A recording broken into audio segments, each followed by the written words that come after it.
present come together in a remarkable dance, and it is more than simply a nation. Egypt, which is well known around the world for its pyramids, pharaohs, and the magnificent Nile, is still transforming its rich historical legacy into a vital source of economic expansion and pride in the country. Egypt is a vibrant African country that is leveraging its historical heritage, tourism, the Suez Canal, agriculture, and a growing digital economy to drive its future. Let's start with tourism, which continues to be Egypt's most valuable economic driver. Egypt is home to more than 1/3 of the world's antiquities, and Cairo, Luxor, Aswan, and Alexandria welcome millions of visitors each year. Beyond its aesthetic value, the Great Pyramids of Giza, the Valley of Kings, and the soon-to-open Grand Egyptian Museum serve as economic hubs that support employment, foreign exchange, and Egypt's place on the world cultural map. Egypt has recovered quickly despite international disturbances like the COVID-19 epidemic, with current tourism receipts surpassing $13 billion. However, as visitors awe at history, international trade passes via Egypt's Suez Canal, one of the most important sea lanes in the world. The canal is a vital bypass for international commerce, connecting the Mediterranean Sea to the Red Sea across a distance of 193 kilometers. Suez Canal tolls brings in billions of dollars for Egypt each year, more than $9 billion in 2023 alone, making the canal more than simply a historical site. It is a vital component of international trade. The Suez Canal Economic Zone, a center for commerce, logistics, and industry, was likewise fueled by the canal. Agriculture comes next, especially near the Nile. Important products including wheat, rice, cotton, and dates are grown in the lush Nile Valley and Delta. Citrus fruits, particularly oranges, which are highly sought after in Europe and the Middle East, are among Egypt's biggest exports worldwide. Innovations in irrigation and climate-smart farming are growing, and agriculture still contributes to national food security and rural lives. Infrastructure and energy are also changing quickly. By exporting liquefied natural gas to Europe and other countries, Egypt has established itself as a new energy center in Africa and the Mediterranean. This change includes the Zohr gas field, one of the biggest in the Mediterranean. In addition, Egypt is developing smart cities, high-speed rail, and new administrative capitals, while investing in solar energy through initiatives like the Benden Solar Park, Africa's largest. Not to be overlooked is Egypt's creative economy. The film industry in Cairo is sometimes referred to as the Hollywood of the Arab world, and pop culture in North Africa and the Middle East has long been influenced by the Egyptian literature, music, and television. Young Egyptian creatives are already establishing new industries such as tech companies and fashion. Thanks to the growth of social media and digital storytelling, Egypt has geopolitical weight due to the advantageous location at the intersection of Europe, the Middle East, and Africa. Its position as a continental power is further supported by its participation in peacekeeping missions, commercial agreements such as COMESCA and the African Continental Free Commercial Area AFCFTA, and regional diplomacy. However, the way Egypt skillfully combines innovation with tradition is what really makes it stand out. It is one of the few African countries where a more than 5,000-year-old civilization still shapes its economy and reputation outside. Egypt continues to leverage its history to forge a strong and aspirational future, whether it's a software entrepreneur in Cairo, a relic in a museum, or a ship across the Suez. This is Just Africa, and I am Chike Okolo.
the bank was totally gone.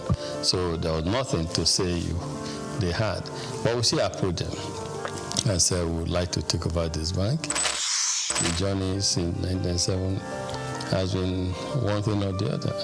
And I'm happy that many years down the line, we look back and we're happy that we're audacious and bold to make them move at the time. That's why today in UBA, perseverance, resilience is a core virtue, a core attribute, a core value of ours, because we apply that early on in this journey. So that's how it all started. Leadership, according to some Peters, entails vision, enthusiasm, trust, verve, passion, and consistency. If there's one man who graciously combines these virtues, the name Tony Elumelu comes to mind. They say that success to a large extent is dependent on being at the right place at the right time.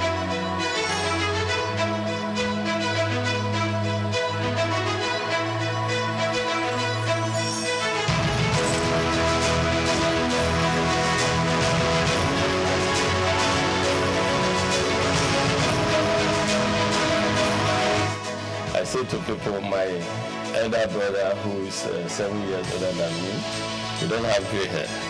I have gray hair. My gray hair started from the company merger because making it work, serving your customers, making sure that everyone in the universe or the institution, which was we have 428 branches at the time, that the same level of service across board.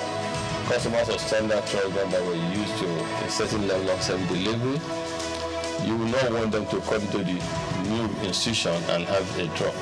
From the womb of time, Tony Elumelu has been an embodiment of nobility and excellence.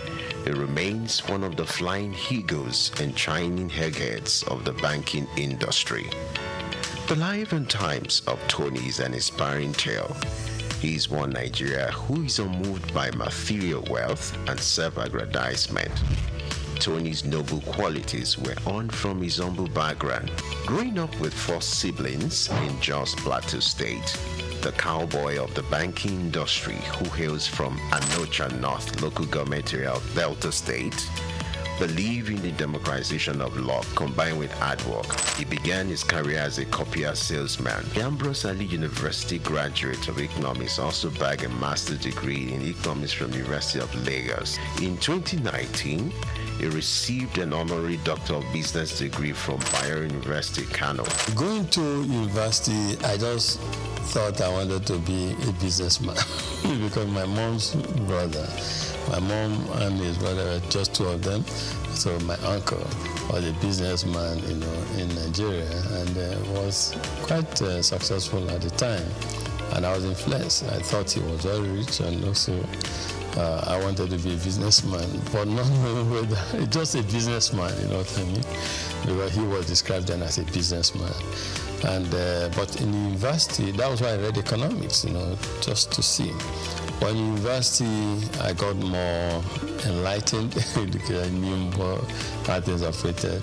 And first degree, I was saying I just wanted a good job that would give me the start. But when I came to do my master's at Unilag, being in urban or Unilag, a lot happening at the time. And that was the era of new generation banks, a lot happening. Our friends, in banking, our friends, some got jobs in some banks, and so that's all of us who were doing masters at the time. I did masters in economics. Who were doing masters at the time, we just became interested and fascinated. We were interested in working in a bank. New generation bank, not old generation bank, not. And so that was how it all started, and we started applying for jobs in our banks. And I got, at the master's level, it was clear I wanted to work in a bank. And yes, that was started. As in then, Santana was a posh guy. So they they oppressed us in school, I must say. And then we too wanted to become the big boys in future with the blue shoes, suspenders, white shirt, dark suits, etc. The growth and development of any institution is determined by the quality of its leadership. For Tony Elumelu, his telling performance and leadership scorecard in the banking industry remains a reference point. He rose quickly to become the youngest bank branch manager at Allstate Trust Bank at the age of 36. He formed a coalition to acquire a distressed financial institution, Crystal Bank, and became its CEO, an action that earned him and his circle of peers the nickname the Cowboys of Banking. In 1997, some of us came together and acquired a distressed financial institution. We acquired this financial institution, we turned it around, we set targets for ourselves, strategic plans, targets, we have first year strategic intent, we want to make it a viable financial services company. Second tier intent, we want to become a leading financial services group on the continent. And third financial intent is a strategic intent to become a player in the global financial arena. As we all know, there's so much private global capital seeking the right investment destination. All it takes is for a leadership to show that this country is set for business and people come there. We want to move into an economy where they can invest freely as well as move their monies out when it comes for time for dividend and remittances and repatriation of a dividend. So I will continue to invest because of the signal that we see in the market, because of certain fundamentals that are right. He audaciously led the largest merger in Africa between United Bank of Africa and Standard